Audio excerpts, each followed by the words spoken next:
crack, guys? Welcome back to my channel. I hope you're all doing well. Today I'm going to be talking about all of the books that I read in April. I cannot actually believe that we are now in May. It seemed like March was forever long and then April just went like that. I swear, I can't even remember April. To be perfectly honest, I can't even remember what I did yesterday. Never mind last month. Thank God I took notes on all these books because I actually read 8 books in April, which was incredible, and all of them were really great reads. I don't think there was really a stinker amongst them. Some of them were just like middling, but I'll get into that whenever I'm talking about the books. In terms of my April TBR, I got about halfway through, which I am very happy with. Usually with TBRs, I'm like stressing towards the end, and I'm like, oh my god, I need to finish all of these ones that I've set myself a goal for. But nevertheless, as I said, I'm very happy with them, and 8 books, technically 7. The last one was at the very, very start of May, but I'm just like, I'm going to count it because, hey, it's my channel. I get to do what I want. The coffee is hitting me hard right now. I am so tired. I've been awake since 2 a.m. I had 2.5 hours of sleep, and I was at work at 3 a.m. Thank you, coronavirus. Nevertheless, let's just talk about some books. I'm actually going to change it up in the way that I talk about the books this month. Instead of going in order, I'm just going to clump a bunch of them together because they were actually part of a series. So there's no point in like going, I read this book and then I went to this series and then I read the continuation. So without further ado, let's just talk about some books. The first book that I read in April was a reread for me because I was very excited that I actually own the book now, and I got the audiobook through Audible because I had originally listened to it on Scribd, but I hated Scribd because the app kept crashing on my phone and it seriously overheated my phone at the time, so I was just like, nope, not dealing with that. So then I repurchased it on Audible after returning a bunch of them. Did you know you can return your audiobooks on Audible? I did not until the other month, and I was like, right, I'm getting rid of these ones and then getting ones that I want. That was a long-winded way of saying I read The 7 Husbands of Evelyn Hugo by Taylor Jenkins Reid again because I love this book so much. I do. I listened to an audio and then I physically read like the last like 100 pages, 150 pages of it. I love it. I love that Evelyn is this being that you're not supposed to love. And she knows that she is an awful human being. She doesn't apologize for it. She doesn't take any shit for it. And I love that. She is a very self-made woman. She's a very self-assured woman. She knows what she wants and how to get it, and she's not going to take any shit from anybody. I love the twists and turns of this book. I just love all of the characters within this book. Every single word of this book seems to have a purpose. I think Taylor Jenkins Reid wrote it beautifully. There doesn't seem to be a word out of place. Everything seems to have a function. Every character that comes in and out seems to have a function for Evelyn and for the reader. She just spun the story so well that you're like, I want to go and watch this bitch's movies. You just want to see her movies. You want to see her acceptance speeches. You just want to read an autobiography. You want to read the book that Monique eventually writes. And I'm like, hey, if Rainbow Royal, that does not sound right with a Northern Irish accent, Rainbow Royal, if she can write the fanfic that her character from Fangirl, if she can create a whole book around that, why can't Taylor Jenkins Reid actually write the autobiography? Even though this book is technically the autobiography, but it's like from her point of view, it's from Evelyn's point of view, so like why not write the book from Monique's perspective? Because like I have an autobiography from Katharine Hepburn, and I have like several biographies about Katharine Hepburn. I bought them. Why not get me to spend more money on an autobiography of Evelyn Hugo? Naturally, this was 5 stars. In my April TBR, I talked about wanting to read the Shadowhunter books, and I read 4 of them. So first off, I'm going to talk about, set them there before they fall off, Chain of Gold, The Last Hours by Cassandra Clare. This is the first book in the new series that Cassandra Clare is writing, which follows the children from the characters of the Infernal Devices. I'm not going to give any spoilers, so don't you worry about that. I actually give this 4 stars. I thoroughly enjoyed it. Cassandra Clare loves her love triangles. I, however, do not. Nevertheless, I enjoyed this book. It was very enjoyable. There were parts where I could not put it down. I was like reading upwards of 100 pages plus a day. I am not the fastest reader, so that is quite a feat, to be honest. And I was like reading this to about 2:45 in the morning before I had to go to work. That's how much I could not put this down. I love these new characters that she's introducing. I loved the way that the old characters from the Infernal Devices were brought in. I love the way that they were intermingled. Just the right amount as well, so that they didn't take away the attention from the children who are the main protagonists of this book. I think I love Matthew Fairchild the most, and I think that a lot of the other characters were acting quite shitty towards him.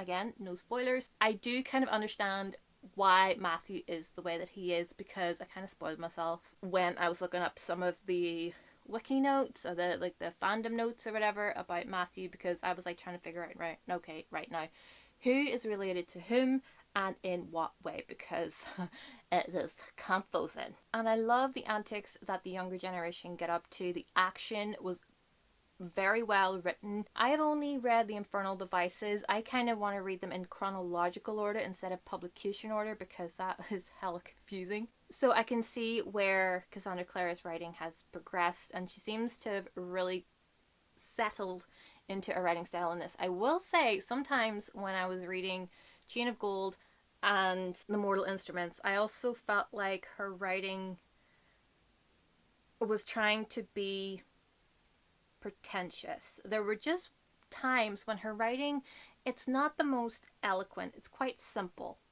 But then she would throw in this massive long word that you feel like a 6-year-old sounding words out to try to figure out what it means, or else you're looking up dictionary.com to find a definition. It just seems like she just puts this massive word in there just for the crack, just to stumble you, just to trip you up. That happened in this book, but it didn't take any enjoyment from it. As I said, I love the characters, I love the action. Magnus Bane kind of owns me right now.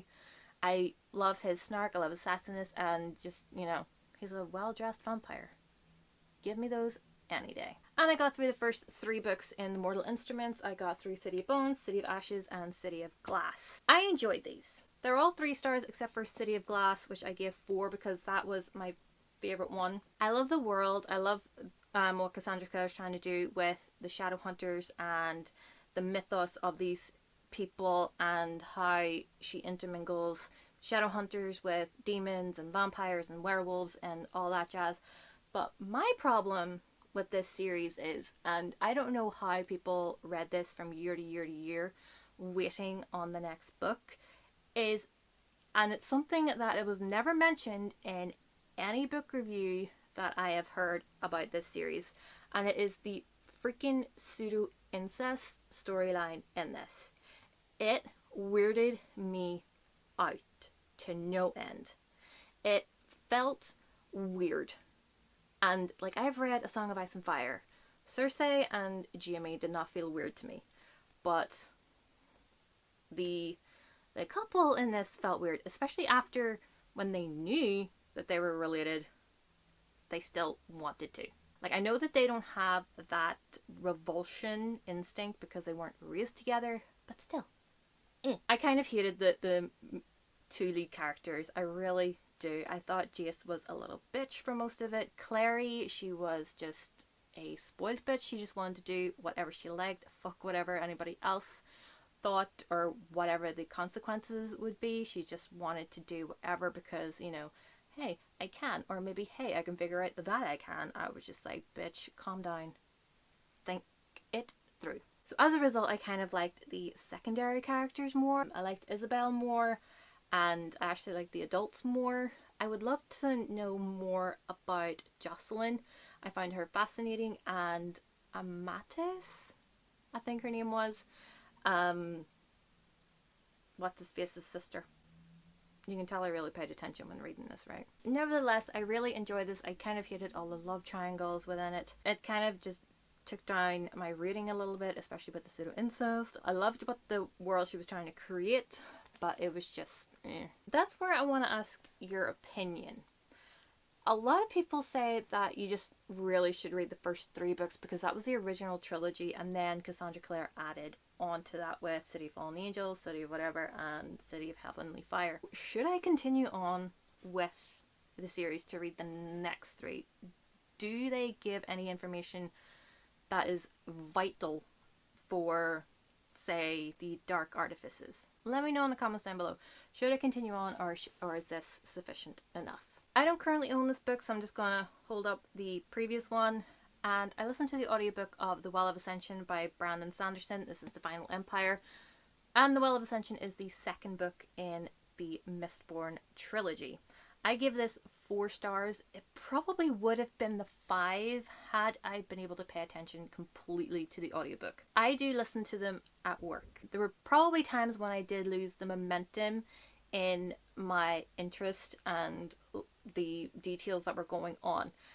I also found that The Well of Ascension was very much more political in terms of action. Yes, there were some incredible action sequences. I was like hooked on those. Yet the political aspect did not take away from it. I was actually quite fascinated by the political developments within this world.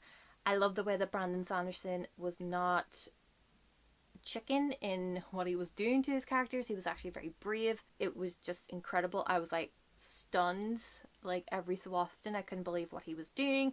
I loved his writing style. I just love this world that he has created.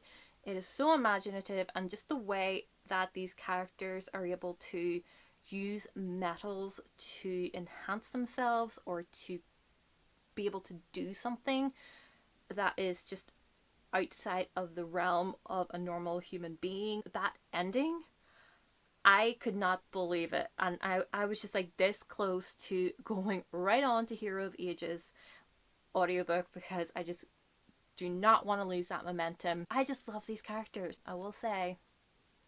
Bitch killed off one of my favorites. That seems to be a trend for this year in my reading.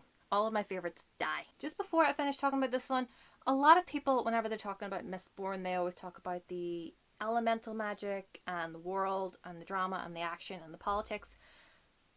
This series has a romance that I was not expecting.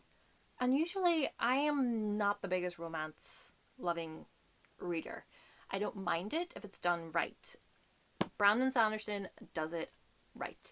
He doesn't overpower the book with the romance of the characters and the will they, won't they, or will they last, will they not last, or they're pining for each other. He doesn't overpower it. He just has it right. Just right. He's Goldilocks. He just has it just right. Potentially is 5 stars if I reread it and actually pay attention, but for now it's like 4.259999 ish. And the last 2 books that I'm going to talk about are the last 2 books in the Diviners series, and that is Before the Devil Breaks You and The King of Crows by Libba Bray. I fucking love this. Oh my holy sweet mother of God. This series. I just listened to the audiobook for Before the Devil Breaks You just so that I could get it off of my TBR and just be done with it and potentially move on to the next one. I had no intention of getting The King of Crows for a while yet because, you know, I just had a lot more on my shelves that interested me. Jesus, I was stupid. January Lavoie. That is all I am saying because, oh my God, is she an incredible audiobook narrator. She is so good that whenever I hear a voice, I don't need to be told who is talking. I just know yep, that's Will. Yep, that's Memphis. Yes, that's Sam. That's Evie. That's Theta. She does an amazing job with it, and I was absolutely hooked from the first sentence of Before the Devil Breaks You. I was instantly back into that world. I was back in 1920s New York. What made this listen so much more special is that when I went to New York last year, I heard about these places like George Washington Park. I know where that is. And this street and that street, I knew where they were. I might not have been at them, but I was close to them so that I actually saw them on Google Maps or heard it on the hop on hop off bus. It just brought it to life in such a way that was so much more visceral than when I was listening to Lair of Dreams or The Diviners. Not to say that they were not like completely crystal clear in my imagination, but these ones were just so much more atmospheric. Like with The Seven Husbands of Evelyn Hugo, Libba Bray does not put one word wrong. Every single word has intention, every single word has a purpose, every single word builds that world in your imagination. I was absolutely hooked on this. I listened to this audiobook in like 3 shifts, this one in 2. As soon as I finished this one, I was straight on to The King of Crows. I have not physically read one book in this series. They've all been through audiobook. They are just a listener's dream. They are a reader's dream. I know people say that, you know, I like to listen to them in October because they're mood readers. They think it's perfectly spooky. Read it now. That's all I'm saying. Just read this series now. Just do it. You will not regret it. If you are down for creepy, supernatural, 1920s New York, fallible characters that grow, characters that you love and you hate, and you love to hate them and you hate to love them. Libba Bray is also very brave. She loves to take risks. I love that she took risks with everything that happens in these 2 books, especially The King of Crows. There were moments when I was like, oh no, Libba, you did not just do that. You did not just do that to me in the middle of my workplace. You did not just do that to me. I was like near stood there, not doing anything. I'm just like, what are you doing to me? It is incredible. Absolutely incredible. Libba Bray does herself a great service in writing this, and I thank her from the bottom of my heart for writing this because it is just oh so amazing. I love it so much. So there you have it, guys. Those are all of the books that I read in April. I am so happy with every single book that I read. I'm so happy that I read all of these and that they're off my TBR and on some of my favorites of the year and of all time list. Let me know in the comments down below what books you read in April. Do you want to read any of these books now in the months to come? Thank you guys so much for watching. Subscribe if you haven't already, and I will see you in my next video. Bye!